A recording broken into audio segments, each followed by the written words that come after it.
ত্রয়োদশ জাতীয় সংসদ নির্বাচন ও গণভোট শেষ হলো 12 ফেব্রুয়ারি। এর আগের দিন পর্যন্ত নির্ভয়ে ভোটাধিকার প্রয়োগ করতে পারবে কিনা এ নিয়ে সাধারণ ভোটারদের মধ্যে ছিল সংখ্যা। তবে সবকিছু ভুল প্রমাণ করে দেশের ইতিহাসের অন্যতম সুষ্ঠু ও নিরাপদ নির্বাচন দেখলো পর্যটন নগরী কক্সবাজারের মানুষ, যেখানে ঘটেনি কোনো প্রাণহানি বা হয়নি কোনো বড় ধরনের সহিংসতা। বেশ কিছু কারণেই অতি গুরুত্বপূর্ণ ও চ্যালেঞ্জিং ছিল এই নির্বাচন। জয়ী হতে বিভিন্ন স্থানে প্রার্থী ও সমর্থকদের আধিপত্য বিস্তারের শঙ্কা থাকলেও আইনশৃঙ্খলা বাহিনীর তৎপরতায় ভেস্তে যায় সেগুলো। ভোটের আগে একটু শঙ্কায় ছিলাম যে ভোট দিতে যাবো কি যাবো না, কোনো সমস্যা হবে কিনা। তারপরেও খুব সুন্দরভাবে হয়েছে, এটার জন্য আইন শৃঙ্খলা বাহিনীকে ধন্যবাদ। পরিবেশ খুব সুন্দর দেখলাম। নির্বাচনে যাওয়ার আগে যেমনটা মনে করেছিলাম তেমনটা নয়। আইন শৃঙ্খলা বাহিনীও খুব সুন্দর তৎপরতা রেখেছে। সব মিলিয়ে খুব সুন্দরভাবে সুষ্ঠুভাবে নির্বাচন সফল হয়েছে। পর্যটন শহর, রোহিঙ্গা ইস্যু সহ নানা কারণে কক্সবাজারের 4টি আসরে ছিল যে কোনো সময় অপ্রীতিকর ঘটনা ঘটার সম্ভাবনা।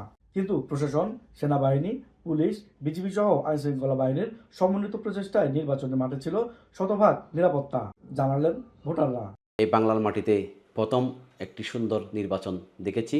আমরা যারা ব্যবসায়ী আছি, আমরা ব্যবসায়ীদের পক্ষ থেকে প্রশাসন সকলকে ধন্যবাদ জানাচ্ছি। পাশাপাশি আমরা চাই এবার নিয়েই প্রতিবার এভাবে সুন্দর নির্বাচন এই বাংলার মাটিতে হোক। আমি মনে করছি একজন সাধারণ নাগরিক হিসেবে এই নির্বাচনটা অতীতের সব রেকর্ডকে ভেঙে নিরাপত্তা বাহিনী এবং নির্বাচন কমিশনের যে সুন্দর ম্যানেজমেন্ট, তাদের যে সুন্দর পর্যালোচনা, সবকিছু মিলিয়ে তারা খুব ভালো একটা নির্বাচন আমাদের উপহার দিয়েছে।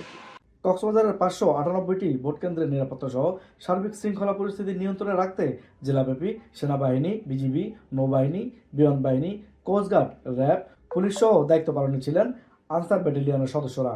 সকলের সমন্বিত প্রচেষ্টা ও কার্যকরী যোগাযোগের মধ্যেই সম্ভব হয়েছে একটি সুষ্ঠু নির্বাচন, বললেন জেলা পুলিশের অতিরিক্ত পুলিশ সুপার অলোক বিশ্বাস।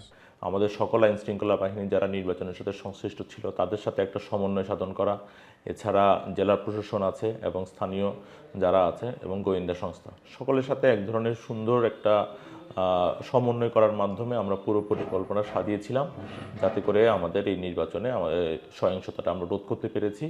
নির্বাচনের আগে, নির্বাচনের সময় এবং পরবর্তী কোনো সময়ই আসলে কোনো ধরনের সহিংসতা হয়নি এবং সকলের কাছে অত্যন্ত গ্রহণযোগ্য একটি নির্বাচন আমরা উপহার দিতে পেরেছি। আইন শৃঙ্খলা বাহিনীর কড়া নিরাপত্তার মধ্য দিয়ে বাংলাদেশ দেখল একটি নজিরবিহীন সুষ্ঠু নির্বাচন। এই ধারাবাহিকতায় কক্সবাজারের আইন শৃঙ্খলা পরিস্থিতি স্বাভাবিক রাখার আহ্বান জানিয়েছেন সচেতন মহল। এস এম আরজ, বাংলাদেশ বেতার, কক্সবাজার।